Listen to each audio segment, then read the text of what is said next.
Morning everybody, this is Troy from the Do-It-Yourself World and the Off-Grid Project. Today is going to be all about the plants.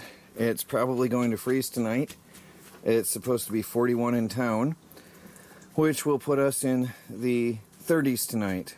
And it's going to be as low as 41 a couple nights later. So it's going to be down in, 39 actually, which will put us at 29. Everything that we're going to keep is going inside the greenhouse, so I've got to go in and clean this up. Oh, Melanie's got her beautiful climbing spinach plant here. And I'm going to get off anything here that's not needed and start getting this prepared. I'm going to water the plants too while I'm at it so that we can work around them. I hope my chives, my wild garlic just has a tiny little sprig. My garlic chives, they're not doing anything yet, but I'm going to put some chicken manure out here too. There's an oak that got in there. Yep, Peeping Ken is checking us out because we're outside. I can hear him driving by. And he's stopping behind our driveway. Well, anyway, I'm going to get this watered, clear this off, anything that doesn't belong or that's not a plant, and then bring our plants in, and then we're going to save some of the other plants that we want for longer term, like some of my chilies. They are perennial if the weather conditions are right. Well, there's some 3 months aged chicken poop. And I've watered the greenhouse and we're pulling in on our plants. These are the chilies from my garden. And I know you shouldn't transplant something in mid-bloom, but I think the pollinators are done for the year. So what's there is going to finish growing, whatever's there. I don't expect to have any more flowers this year anyway. If they will, they won't be pollinated. So we've transplanted them. I want to try to keep them alive. We've got Melanie's lemongrass, which does survive. We've got 4 or 5 of them this year. The lemongrass, she uses it heavily for cooking. We've got taro. She's transplanted. I love this one. It's huge. The leaves, and I think every part of it, the root and everything's edible. And then I got my, oh, I love the smell, my lemon verbena. It's in a fig tree pot. My fig died, but that's a big plant now. And then a basil that actually survived longer than any basil I've ever had. So I'm going to try to keep it going. This is so pretty. That's her spinach. So we got a lot more to do, a lot more plants to bring in, and I'm going to have to figure out where to put them without crowding myself or the greenhouse. So, and then I'm going to spread some chicken poop in here. I don't have room for the camera, but I'm not going to put it on or right by the plants. I'm going to put it loosely around and away from plants so it doesn't hurt them, obviously. Well, it's filling up. I've got the manure in here spread out. I tried to keep it far enough away from plants so it wouldn't hurt them, but it's aged a few months out in the weather. It doesn't smell anymore, so that's a bonus. I just don't know how much, I think it's nitrogen that burns the plants if you get too much. Hopefully it's been rained on enough, and it's been very, very rainy. So we're still transplanting things. I've got a lot more things I want to get. Right now I'm already starting to recycle stones from our yard. I'm looking for stuff to fill the bottom of a pot, and I'm just picking out anything that I'm not going to have any interest in keeping, anything that's of no real value or too broken up by the glaciers back in the day, and filling the bottom of the pot for drainage. So like I said, everything here is a resource. Everything gets recycled in some way, and gets used. That's why when we dig a hole here in the property, I run everything through the system and save it all for something or other. There's always a use for something in this place. Everything's a resource. I say that all the time. That's a homesteading rule, I think. Everything's a resource. So just make sure there's nothing of any use or value or anything that I want to use or for polish or tumble. These are too rough. Actually, a lot of the stones are really demolished from down there. There's a lot of sandstone too. Don't know how well they'll hold up in the bottom of a pot, but that should be enough to stop the soil from leaking out. Right here, this is our old greenhouse. I don't know if you'll be able to see what I'm doing here. I'm going to scoop up some soil. Since I asked Melanie, where do you figure is the best place to get soil around here that we're probably not going to use good soil? And she said in the old greenhouse, and that's right here. So this was Amish topsoil mix right down in here that we got and brought in and mixed along with our other soil from the garden. And well, it's dry in some places. There's a lot of organic material in there. Surprised how dry it is under the leaf. But it's very fertile and rich. So I don't want any weeds. Nothing growing in there anyway. So I'm going to save some of my hyssop. See if I can keep it growing through the winter, because I love hyssop very much. And keep it in the house. I want to keep some herbs going through the winter inside if I can. Hope I'm not reaching in front of the camera. Can't really tell. But weeds are growing here. Seems to be really fertile.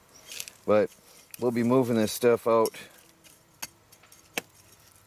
of here next year and moving everything over to the other place down on or over on higher, what are we saying? Yeah, better ground. Oh, there's an old chicken bone from the compost pile. We definitely had compost in here. Here's a chicken bone. Everything's a resource. It's funny. Here's all his hyssop babies that came up on their own, which is really cool.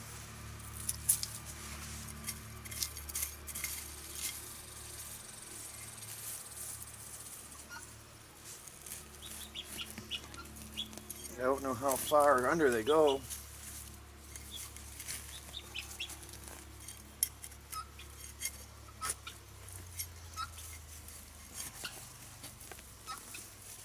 Did a couple of them there.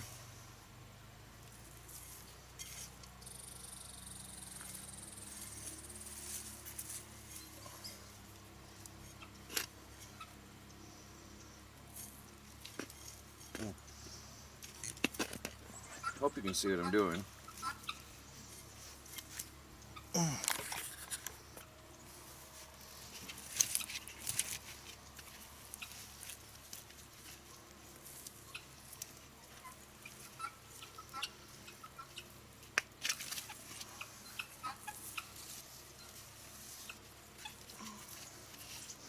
These are one of my favorite plants in the world.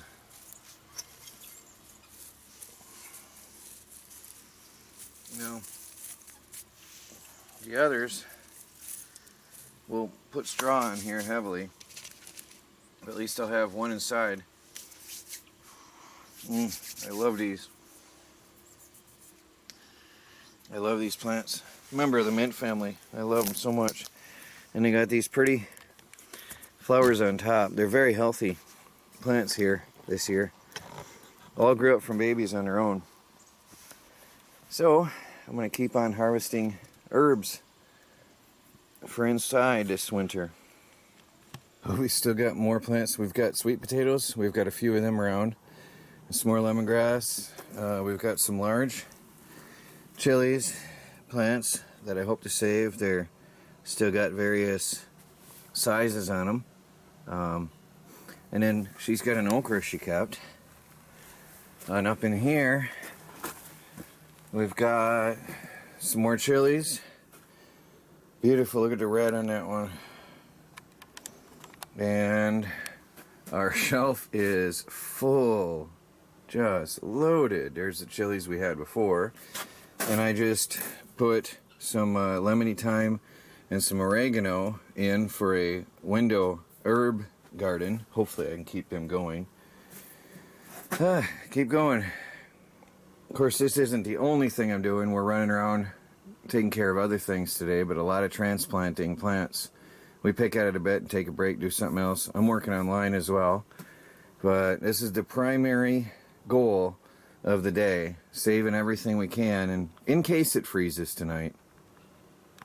These are, of course, perennials and will survive where they were, but I just want to have some winter herbs myself, and actually for next year I'm going to transplant into here from clippings like I did here. This was a little tiny one, oregano all on his own, that must have come up from underground, and this was off to the side, little patch. Oop, there's a bug, I don't want them. Those are going to be in the house. So that was off to the side, and I clipped it out. So, propagating. We have also been, it's getting dark, we've also been harvesting. There's a lot of these. I looked up, I guess gourds are edible. We're going to try them. We've got a few of these harvested. The last of the acorn squash, they're little, but they look alright.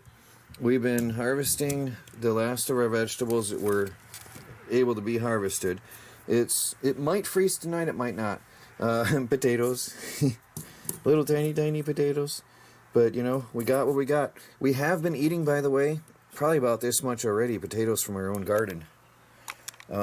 Already. And we've had, I'll have to ask her, I don't know how many. We've had a lot of cabbage this year from our own garden, which is amazing. The best ever. I've never been able to grow cabbage before. And we've got, here's a flat one. Look at that. Gonna have to cut out the worms. It's all organic, so we'll have to clean it up. And there's some more potatoes in there. But kale is gonna keep growing. And then there's some more summer squash and zucchini. There's a few zucchinis in here, different sizes. But, you know, we are getting what we can in case it freezes. And we'll go from there. And we were blessed with a longer, extended growing season. Well, let's put it this way. We had a late start to a growing season, but generally in September we already would have had a freeze by now. So we were blessed with a extended period to make up for it. And, yeah, we got some food. It's getting crowded. It's got plants all over the place in here now. But I think we got everything saved. And I'm going to have to find a place for these, but there's my beloved chilies. Well, day is absolutely coming to a close, and regardless what the weather brings tonight, our plants will survive. So, well, thanks for watching. Please like this video and leave a comment down below. Tell me your thoughts. And if you haven't done so, subscribe, hit that bell icon, get notifications. Even if you've done so before, they usually turn that off on you somehow. And that's it. I want to do more, but we were running all over the place. We were reorganizing the houses too, getting ready for winter. There's a lot to do when you got two houses. Well, this is Troy from the Do-It-Yourself World and the Off-Grid Project. Day is done on the homestead. Talk to you later.